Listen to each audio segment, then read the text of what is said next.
نبی علیه السلام وی مونږ بیا د دای نه لږ مخکې لاړو یو قوم چې دی نو دا راغی چې د هغوی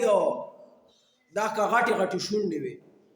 دا مخکې غټو غټو خېټو والو دا غټو غټو شونډو والې دي وایي چې دا غټې غټې شونډې دي او یو غټ کمر راواغستلی شي او دوی له به دې خوله کې ارتاو شي او لاندې دي نه وځي دا د دوی عذاب دی عذاب وله ورکولی کېږي چې شونډې هم غټې شوي دي غټ غټ راغستلی کېږي خوله کې ارتاولی کېږي او کته ترې نه وځي وي دا طریقه کېږي نبی علیه السلام یې ما تپوس وکړو چې یا جبریل من هؤلاء دا کوم خلک دی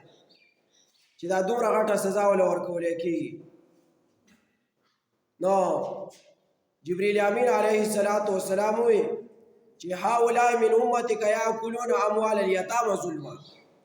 دا هغه خلک دی چې د یتیمانانو مال به په زور خوړو په ظلم باندې دا اوس غټې غټې د شونډې دي او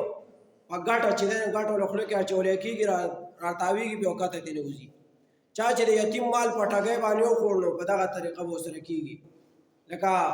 سوره نساء کې هم الله وایي که نه سوره نساء آیات نمبر 10 ان الذين ياكلون اموال اليتامى ظلما انما ياكلون في بطونهم نارا